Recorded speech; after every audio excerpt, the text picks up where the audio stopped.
Hi guys! So for today's video ay ihatid tayo ni Papa papunta sa mansyon. Ay Este sa Tabuan Araya dahil ang event natin for today's ganap ay moving up ceremony ng mga batang daycare. Ganda na mansyon ka, no? Ako yung feeling. Lagi nga namin nadadaanan itong lugar na to. Lalo na kung papunta kami sa Nueva Ecija. Naku po yung isa excited. Akala siguro party ang pupuntahan namin. Ayan at papunta na kami sa gymnasium. Grabe, ang lawak ng lugar na to. Naghintay na nga lang kami ng ilang minuto at nagsimula na kaming magmarcha. Medyo napaaga-aga nga ang punta namin dito at medyo na rin ang gutom namin dito. Naku po, halata ba? And then, nagsimula na rin ang procession at dahil malayo pa kami para umakyat sa stage, ayan si Madam lumabas muna ng mansyon.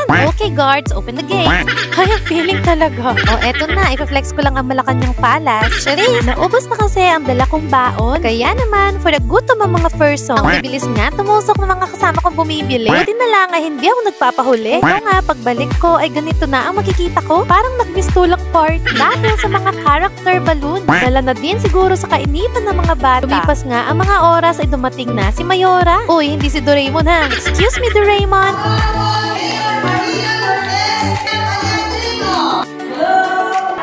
Samantala, paglingon ko nga ay nagulat ako kasi parang may mali. Sana all. Eto nga pala si Andy. Naku po, nagpag-cute. Nung malapit na kaming magmarcha, papapicture muna dito sa may art. And syempre, sumunod na din kami sa may procession at nagmistulang Miss Universe pa nga kay Andy. Nagulat na nga lang ako sa t-shirt ni Scarlett. Kung kailan naman nasa stage na kami, ay bigla namang nagkamantsa ang t-shirt niya sa harapan. Kaya naman agad ko siyang sinuotan ng garland para naman matakpan at hindi masyadong halata. Ito nga pala si Teacher Ira. Teacher nila Scarlett and Andy sa daycare school. At nung turn na nga namin ay binulungan ko na si Scarlett sa anong gagawin niya mamaya sa harapan. Ang sabi ko ay magmano at mag-smile sa harapan ng camera. Buti na lang ay nakinig siya at ginawa niya. At kung mapapansin ninyo ay wala na nga pala si Mayora dyan. Pagkatapos ng isa-isang picture ay nagpag-group picture naman ng mga kiddos. At pagkatapos ay kanya-kanyang uwi na. Oras na nga pala ng tanghalian dyan. And after how many options ay napag-desisyonan nila ate na kumain muna sa Palm Cabanas. Makikita ito sa San Antonio Arayat, Pampanga. First time namin dito kaya naman tinanong namin si Kuya kung open ba ang cafe nila. Nung sinabing open ay umentrance na kami. Don't worry dahil walang entrance fee kung cafe lamang ang pupuntahan ninyo. Pero kung gusto nyo ring mag-swimming, syempre may extra fee na ito. Medyo nalilito nga ako sa loob ng daan ng Palm Cabanas dahil feeling ko nasa loob ako ng maze. Syempre dahil first time ko kaya ganun ang nararamdaman ko. Napaka-welcoming naman ng place na ito. Dahil minions ang sasalubong sa inyo. At in fairness naman dito, dahil malaki, malawak,